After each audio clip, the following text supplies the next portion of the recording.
নমস্কার, আমি রাখি। আমার নতুন আরও একটি ব্লগে আপনাদের সবাইকে স্বাগত জানিয়ে আজকের ব্লগটি শুরু করলাম। কেমন আছেন আপনারা সবাই? আশা করছি ভালো আছেন, আর আমরাও ভালো রয়েছি। এখন বাজে সকাল 9টা। আপনাদেরকে সাথে নিয়েই ব্লগটা শুরু করলাম। বেশ অনেক দিন ধরেই টেবিলে কভারটা পাতা ছিল, তো অনেক দিন পর চেঞ্জ করছি। আর দেখুন কি পরিমাণে ধুলো পড়েছে, ঝাড় দিলেই সমস্তটা গিয়ে উড়ে উড়ে আর কি এইগুলোতে পড়ে। তো যেহেতু উপরটাতে আর কি নেটের একটা কভার পাতা ছিল, তো ফাঁকা দিয়ে দিয়ে না সমস্ত ধুলোগুলো গিয়ে একদম টেবিলের উপরে বসেছে। তো যাই হোক, এই যে টেবিলটা ভালো করে একটুখানি মুছে দিলাম, আর এরপরে আরও একটা ধোয়া কাচা কভার পেতে নিচ্ছি। টেবিলের উপরে আমি সবসময় সাদা রঙের কভার পাততেই বেশি ভালোবাসি, কেননা সাদা রঙের কভারটা দিলে না কোনো কিছু পাতলে এর উপরে বা কোনো জিনিস রাখলে দেখতে ভীষণই ভালো লাগে।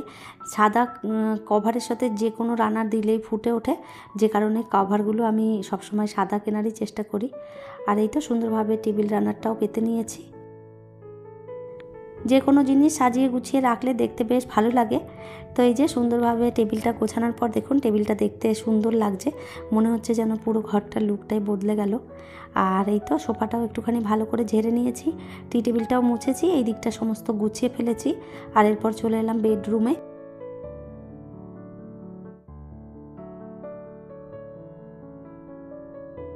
গলার অবস্থা খুব একটা ভালো নেই, কয়েকদিন এই জন্যই আমি ভিডিও ঠিকঠাক মতন দিতে পারিনি। গলা বসে গেছে, যার কারণে কথা বলতেও ভীষণ অসুবিধে হচ্ছিল। তো এখন অনেকটা ঠিক আছে, তারপরেও পুরোপুরি ঠিক হয়নি। তো তাও ভাবলাম যে একটুখানি ভয়েসটা দিয়ে ভিডিওটা আপলোড দিই, কেননা অনেক দিন ধরে ভিডিও ঠিকঠাক মতন দিতে পারছি না বলে না রিচটা অনেকটা ডাউন হয়ে গেছে। তো যাই হোক, আপনারা সবাই পাশে থাকবেন। এই মুহূর্তে আপনারা যারা আমার ভিডিওটি দেখছেন প্লিজ একটি লাইক করে দেবেন, আর আমার ভিডিওর কোনো অংশ যদি আপনাদের ভালো লেগে যায় কমেন্ট করে জানাতে ভুলবেন না। এই ধরনের ভিডিও যদি আপনারা আরও দেখতে চান চাইলে কিন্তু আমার চ্যানেলটিকে সাবস্ক্রাইব করেও রাখতে পারেন। কাজটি যারা অলরেডি করে রেখেছেন তাদের অসংখ্য ধন্যবাদ।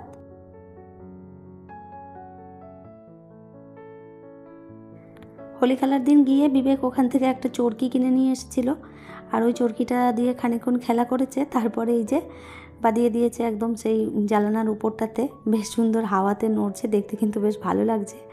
তো এই ধরনের চরকি খেলনাগুলো দিয়ে আমরা ছোটোবেলায় অনেক খেলেছি, আর এখন বিবেকও খেলা শুরু করেছে।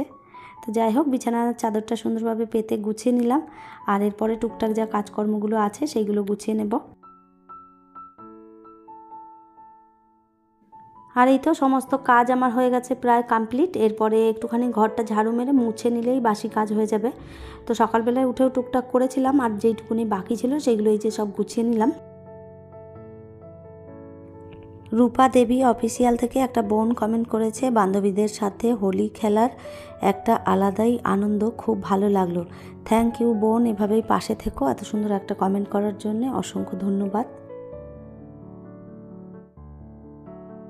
প্রিয়াঙ্কা রয় একটা বোন কমেন্ট করেছে, খুব সুন্দর লাগলো ব্লগটি দিদিভাই, thank you so much.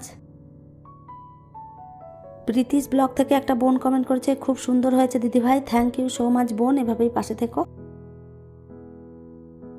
Soma দিদিভাই কমেন্ট করেছে, খুব ভালো লাগলো, থ্যাংক ইউ দিদিভাই, এভাবেই পাশে থাকবেন। পামলি শর্মা একটা বোন কমেন্ট করেছে, খুব ভালো লাগলো, থ্যাংক ইউ সো মাচ বোন। মা মেয়ের ঘরোয়া ব্লগ থেকে একটা বোন কমেন্ট করেছে, কেমন আছো দিদি, ভালো লাগলো, থ্যাংক ইউ সো মাচ, আমি ভালো আছি, তুমি কেমন আছো জানিও। আপনারা আরও অনেকেই কমেন্ট করেছেন, আপনাদের প্রত্যেককেই জানাই অসংখ্য অসংখ্য ধন্যবাদ। এভাবেই সবাই পাশে থাকবেন। ওইদিকে টুকটাক কাজকর্ম যেগুলো ছিল সেগুলো সব গুছিয়ে নিয়েছি, কাপড় জামা যে কটা ছিল সব মেলে দিয়ে এসেছি। এরপরে কিচেনটা একটুখানি পরিষ্কার করে নিলাম, আর কয়েকটা বাসন রয়েছে এগুলো একটুখানি গুছিয়ে নেব। কয়েকদিনের মধ্যেই আমাদের এই দিকটাতে বেশ ভালো গরম পড়ে গেছে। এখনও তো পুরো চৈত্র বৈশাখ মাস বাকি রয়েছে, জানি না কি হবে। এখন ধীরে ধীরে যত দিন যাচ্ছে তত মনে হচ্ছে যেন গরমটা খুব বেশিই পড়ছে। আগে জানেন তো এত গরম পড়তো না, যখন আমরা ছোট ছিলাম তখন দেখতাম ওয়েদারগুলো ঠিকই থাকতো, মাঝে মধ্যে একটুখানি গরম পড়তো, তার মধ্যে বৃষ্টি হতো, বেশ ওয়েদার ঠান্ডা হয়ে যেত। তবে এখন জানি না কি কারণে যে এরকম গরম পড়ে প্রত্যেকটা বছরই, যত বছর মানে ঘুরে ঘুরে আসছে মনে হচ্ছে যেন ততই বেশি গরম পড়ছে। তো যাই হোক, এই গরমের মধ্যেও আমি ফুল এনার্জি নিয়ে একদম ঘরের সমস্ত কাজ গুছিয়ে ফেলেছি। আর এরপরে এই যে রান্না করতে চলে এলাম। সবার প্রথমে সমস্ত কিছু কেটে একদম গুছিয়ে নিয়েছি, আর এরপরে ভাতটা বসিয়ে দিচ্ছি, তারপরেই আর কি রান্নাটা শুরু করব। সমস্ত কাজ গুছিয়ে নিয়েছি, আর এরপরে রান্নাটা করে নিলেই হয়ে যাবে। এখন বেজে গেছে প্রায় ওই 11:30টার মতন। আর এখন 11:30টার মধ্যেই মনে হচ্ছে যেন এত বেলা হয়ে গেছে, সে আর বলার মতো না। আর এরপরে না সকাল সকালই রান্নাটা করে নিতে হবে। বেশি বেলা হয়ে গেলে এরপরে আর গ্যাসের কাছে দাঁড়ানো যাবে না, মনে হবে যেন একদম গা থেকে ঘাম ঝরতে থাকে। তো যাই হোক, এরপর থেকে আমি ঠিক করেছি সকালবেলায় আগে রান্নাটা করে নেব, তারপরে বাকি যে কাজকর্মগুলো থাকবে সেগুলো ধীরে সুস্থে করব। ঘরের কাজ করতে অতটা গরম লাগে না, তবে রান্নার কাছে দাঁড়িয়ে থাকতে কিন্তু বেশ গরম লাগে। একটুখানি সজনে ডাঁটা আলু বেগুন দিয়ে তরকারি করব, আর তার সাথে করব চিকেন। তো অল্প করেই তরকারি করছি, কেননা চিকেন হলে না খুব বেশি তরকারি কেউ খেতে ভালোবাসে না। তো ওই জন্য অল্প করে একটুখানি তরকারি করে নিচ্ছি, আর তার সাথে করব চিকেনটা। বিবেক তো এমনিতেই তরকারি খেতে চায় না। সর্ষে পোস্ত দিয়ে একটুখানি তরকারিটা করে নিয়েছি। তরকারিটা হয়ে গেছে কমপ্লিট, আর এইদিকে হচ্ছে চিকেনটা বসিয়ে দিচ্ছি। তেলের মধ্যে দিয়ে দিয়েছি একটুখানি জিরে, আর তার মধ্যে এই যে পেঁয়াজ কুচি দিয়ে দিলাম। আজ হচ্ছে দেশি চিকেন রান্না করব। তো আমার সব থেকে দেশি চিকেনটা খেতে ভীষণ ভালোবাসি আমি। আমার পোলট্রি মুরগিও খেতে ভালো লাগে না, খাসির মাংসও সেভাবে পছন্দ করি না আমি। তবে দেশি চিকেনটা না আমি ভীষণ পছন্দ করি, জানি না কেন আমার কাছে খেতে খুব ভালো লাগে। আর যেদিন হচ্ছে দেশি চিকেন রান্না করি সেদিন আমার বেশ খুশি হয়। তো যাই হোক, এই যে বসিয়ে দিলাম এদিকে চিকেনটা। তো যতক্ষণে এইদিকে চিকেনটা হচ্ছে ততক্ষণে আমি রান্নাঘরটা একটুখানি পরিষ্কার করে নেব। এখনকার পোলট্রির মাংসতে তো একদমই স্বাদ লাগে না খেতে, সেই রান্না করলে মনে হয় যেন ভাত ভাত খেতে লাগে। আমার একদমই ভালো লাগে না। চিকেন পকোড়া বা চিকেনের অন্য কোনো আইটেম করলে তবুও ভালো লাগে, কিন্তু চিকেন কষা বা চিকেনের ঝোল আমার একদম পছন্দ হয় না। তো ওই জন্য না চিকেনটা আমি আর এখন খুব বেশি বাড়িতে বানাই না। যখনই আনা হয় তখন দেশি চিকেনটাই বেশি কেনা হয়, এটা খেতে আবার বেশ ভালো লাগে।